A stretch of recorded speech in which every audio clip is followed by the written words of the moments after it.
person. Uttama means the supreme or the ultimate. In fact, our word ultimate comes from the Sanskrit word uttama.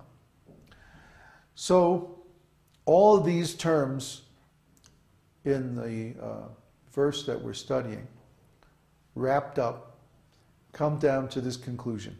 He is the supreme person. Dhatur uttama. He's always a person. He's never impersonal. Even when he emanates the Brahman and creates this material world of so many material elements, he enters within it in his personal form. And if we want to see him, we can. There's nothing stopping us from seeing God at every moment. Well, we have to know how to see, that's all. We can't see with these eyes. We have to see, first of all, with our tongue. This is the secret of spiritual life. And many people don't understand this. They say, show me God. I want to see God. Well, you can't see God. You don't have the qualification to see God because you don't know what purity is. Purity, well, yeah, because they're rascals too. But that's, what does it mean to be a rascal? It means you're addicted to impure things. So people are addicted to all kinds of impure things, starting with the tongue. Because they eat impure things, then their whole existence becomes impure. So purity is, first of all, is based on knowledge. We have to have knowledge of what is pure and what is impure. That knowledge comes from the Vedas. The Vedas tell us, don't eat non-vegetarian food. Don't eat onions and garlic. They're in the mode of ignorance. Don't eat things that aren't offered to the Lord. Because when you do that, you're just eating sin. Even if you eat vegetarian food or milk products or something like that, there's some sinful activities involved in the production of these foods. Killing the plants, or sometimes they slaughter the cows when they get old. They can't give milk anymore. So we have to have some way to remove the sinful activities, the karma, from the things that we eat. And that means we have to offer them to the Lord and then take the remnants of the offering, and that becomes prasadam. And by eating like that, we become pure, purified, by association with the prasadam, with the remnants of the Lord. Similarly, by chanting the holy name and by chanting the hymns of the Vedas and different nice songs and prayers that are given, there we purify our tongue. Mostly people are talking nonsense. I mean, you listen to people talk, they're just talking about material things, on and on and on, chattering on, without any break. So we use the tongue to vibrate the holy name and to speak about the Vedic philosophy, to chant the different hymns and so on.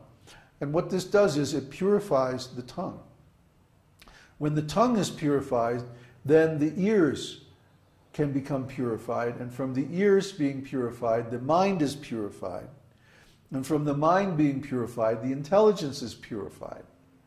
And from the intelligence being purified, the false ego is purified, becomes real ego, that I know who I really am in eternity, beginning with the realization, aham brahmasmi, I'm the spirit soul. So all this comes about through the process of the esoteric teaching, the process of devotional service, which means we worship the Supreme Person. We don't worship anybody else. We worship the Guru, but as a representative of that Supreme Person. Because Krishna initiated Arjuna, Lord Chaitanya initiated Rupa Goswami, and they initiated their disciples and so on, coming down to the present day. And so our Guru now is a representative of the Supreme Person by disciplic succession. Just like when an ambassador comes from a foreign country, they receive him with all kinds of ceremonies and stuff like that, because he's a representative of that sovereign state. I was thinking, to be able to do that requires a spiritual life throughout the life, the whole life, not just at the end.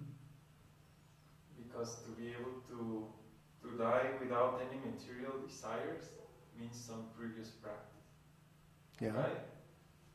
So in which cases does that apply? All cases. Neophyte devotee who is self-realized or something like that? It applies to all cases. In all cases, what we remember at the end of our life is what we thought about throughout our whole existence. Remember, at the end of your life, you see your whole life flash before your mental eyes. Huh? It's like the reel is rewound. Huh? And so you hear or see everything going by very fast. Yeah. You see the sum total of the quality of the impressions that we have in our whole life is our consciousness at the time of death. So Krishna says, Yang yang vapi smaran bhavam tyajatante kalevaram. Tung tung evaiti konteya sadatad bhava bhavita. Whatever state of mind you remember at the time of death, that's where you go in the next life. That's the kind of body you get. So that applies to everybody.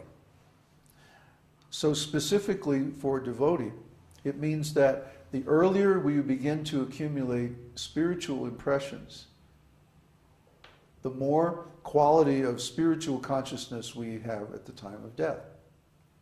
It's not something you can do in a short time. It's something that takes the whole life of discipline, a whole life of austerity, spiritual practices, purity, and so on. So, I mean, personally, I have no doubt that at the time of death, I'm going to remember Krishna, because I've been remembering Krishna my whole life. There hasn't been any period during my life when I wasn't practicing some kind of spiritual process. So, and not just impersonal, directly devotional service. You know, even when I left ISKCON, then immediately I started writing books. You know, I was always chanting, I was always reading Prabhupada's books, I was always doing spiritual music or doing something. So I have no doubt that at the time of death, when all my memories... Actually, I've already experienced this when I had my heart attack. When I was 42 or something like that. I got malaria in India. I didn't have any of those herbs. So I had a heart attack because I got so weak. I had three attacks of malaria, which, you know, usually kills you. But somehow I survived, but I had a heart attack. And at the time of the heart attack, I left my body, and I went to the spiritual world, and I saw Lord Jagannath. Lord Jagannath received me very nicely, and then he said, well, you have to go back. And I said, what? I don't want to go back. I want to stay here. And then he showed me my life. And literally, it was like this long thing, like a snake or like a worm, with all these little pictures, like a whole long string of pictures that showed my whole life. And he pointed somewhere in the middle, and he said, you are right here. So I have so many things I want you to do. You have to go back. So I said, oh, okay. You know, for you, I'll go back.